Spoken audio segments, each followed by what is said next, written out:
you what I am. 여러분 안녕하세요, 삐맨입니다. 현재 진행되고 있는 샌디에이고 코믹콘에서 마블은 이렇다 할 특별한 예고편을 내놓지 않고 있는데요. DC에서는 12월에 개봉하는 아쿠아맨과 내년 초에 개봉할 샤잠의 예고편을 공개했습니다. 오늘은 7개의 바다를 통합해야 하는 바다의 왕자 아쿠아맨의 예고편에 대해서 조금 더 자세하게 알아보겠습니다.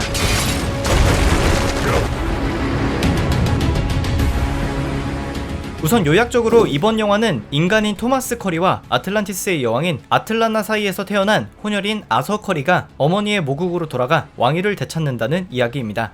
물론 아서 커리, 즉 아쿠아맨은 왕위에 관심이 없었고 이런 그를 설득하기 위해 앞으로 연인이 될 붉은 머리의 메라가 지상의 세계로 찾아오는데요. 메라에 의하면 아쿠아맨의 배다른 형제인 옴이 7개의 바다 종족들을 모아 지상과의 전쟁을 도모한다고 합니다.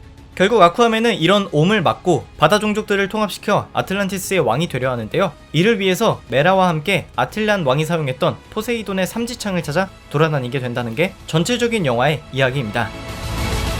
먼저 인간과 아이를 갖게 된 아틀란나가 다시 아틀란티스로 돌아가서 다른 이와 둘째를 갖는 이야기는 2010년대에 들어 DC 코믹스의 첫 리부트인 뉴 오이 때의 설정을 일부 참고한 것으로 보입니다.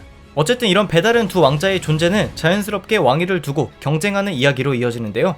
이번 예고편에 검고 큰 헬멧을 쓰고 눈에서 붉은 레이저를 발사하는 악당인 블랙 멘타는 비밀스럽게 옴의 지원을 받아서 아쿠아맨을 죽이는데 투입된다고 합니다.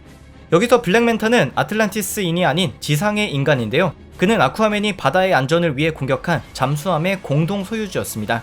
여기서 공동 소유주라고 이야기한 이유는 블랙멘타와 블랙멘타의 아버지가 함께 잠수함을 운용했기 때문인데요. 아쿠아맨에 대한 개인적인 복수와 옴의 비밀스러운 기술 지원을 받아서 아쿠아맨을 쫓아다니는 것으로 보이며 원작에서는 아쿠아맨의 숙적이었으나 영화에서는 사이드 빌런 정도로 다뤄지는 것 같습니다. 추가적으로 이번 예고편에서는 아쿠아맨의 개인적인 능력도 저스티스 리그 때보다 조금 더 자세하게 확인할 수 있었는데요.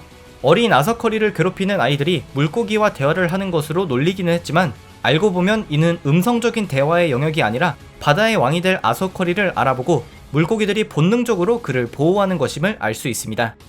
게다가 바다에서 잠수함의 속도는 우스울 정도의 속도로 이동하는 것은 물론 지상과 수중의 자유로운 숨쉬기, 그리고 물의 흐름을 이용한 공격이나 인간의 범주를 벗어나는 힘을 확인할 수도 있는데요. 이러한 능력은 아쿠아맨이 어머니의 오지창을 사용할 때 더 강화되는 것으로 보입니다. 하지만 어머니 아틀란나의 오지창은 특별하긴 하지만 아틀란 왕이 사용했던 포세이돈의 삼지창에 비할 바는 못되는데요. 금빛이 도는 삼지창을 갖게 됐을 때 아쿠아맨이 바다의 왕으로서 인정받을 수 있다는 점도 중요하지만 그가 기본적으로 갖고 있는 능력이 본격적으로 증폭될 수 있는 무기라는 점에서도 주목해 볼 만합니다. 또한 예고편에서 확인할 수 있는 짜잘한 부분들도 있는데요. 아틀란티스 내부의 장면을 보면 이미 바다 세계에는 7개의 종족들이 나눠져 있다는 것을 확인할 수 있습니다. 1900년대 중반에 DC 코믹스에 형용된 아틀란티스는 약 5000년 전에 바다로 사라진 왕국이라는 설정이었지만 2010년대에 들어 리부트가 되었을 때는 바다에서 시작된 7개의 왕국을 통틀어서 아틀란티스라고 부른다로 바뀌었습니다. 영화는 리부트된 설정을 따라가는 것으로 보이는데 바다 내부의 장면에서 확인할 수 있는 여러 종족들의 대립적인 모습은 이미 종족들 간의 갈등이 오래 지속되었다는 점을 알 수 있습니다. 참고로 붉은 머리를 갖고 있는 메라는 제벨이라는 버뮤다 삼각지대 부근에 위치해 있는 종족의 공주인데요. 이후 아쿠아맨과 연인관계로 발전하는 만큼 이 둘의 관계가 7개의 바다의 통합에 어느 정도 영향을 줄 것으로 보입니다.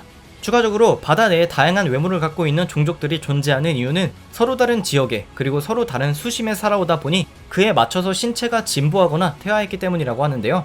예를 들어 트렌치라는 종족은 서태평양의 심해에 살게 되어 괴물같은 외형을 갖게 되었고 인간부터 물고기까지 잡식성을 갖고 있는 기괴한 종족이 되었다고 합니다.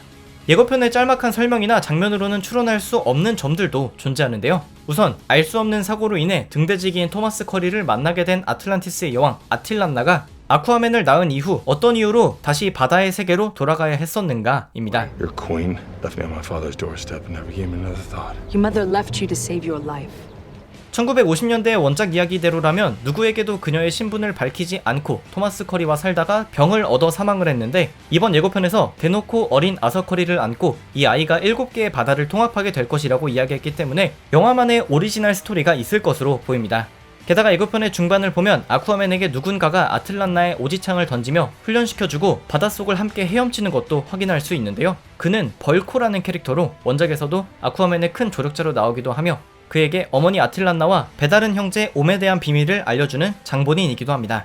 영화에서는 육지에서만 살아온 젊은 아쿠아맨의 일종의 스승이 될 것으로 보이는데 어떤 식으로 만나게 되는지는 영화가 개봉되어야 알 수 있을 것으로 보입니다. 이번 영화 아쿠아맨은 우리에게는 소우, 컨저링, 그리고 분노의 질주 세븐으로도 유명한 제임스 완 감독의 작품입니다. 제임스 완 감독은 아쿠아맨의 기획 단계부터 아틀란티스의 내부를 비롯한 수중 장면이 많을 것임을 예고했었는데요. 저스티스 리그 때처럼 바다의 왕자라면서 바다에서 숨을 참는 듯한 모습을 보여주는 것은 좀 아니지 않나라는 인상을 준 것을 경계했는지 이번 영화 촬영 때는 수중 장면의 거의 대부분을 물 밖에서 촬영한 뒤 머리카락 등이 일렁이는 컴퓨터 그래픽 효과를 추가하는 방향으로 제작했다고 합니다. 그리고 실제로 제임스 완 감독의 제작 방향이 틀리지 않았다는 것을 보여주듯 아직 개봉까지 5개월 정도 남은 첫 예고편임에도 상당히 완성도가 높은 바닷속 세계를 확인할 수 있었는데요. 개봉 때는 지금보다 더 화려한 비주얼을 볼 수 있을 것으로 보이고 여기에 완성도 높은 이야기만 있으면 성공할 것 같다는 예감이 듭니다. 네, 그래서 오늘은 영화 아쿠아맨의 첫 예고편에 대해서 알아봤습니다. 이번 예고편을 통해 아쿠아맨의 이야기가 어떻게 될지 얕고 넓게 다뤘다고 생각하는데요. 이제껏 슈퍼히어로 영화에서 이 정도 스케일로 수중 세계가 구현된 적이 없다는 것만으로도 큰 의미가 있다고 생각합니다. 올해의 마지막을 장식할 첫 DC 영화인 만큼 좋은 결과가 있기를 진심으로 바랍니다. 재밌게 보셨다면 추천과 구독 부탁드리며 지금까지 삐맨이었습니다.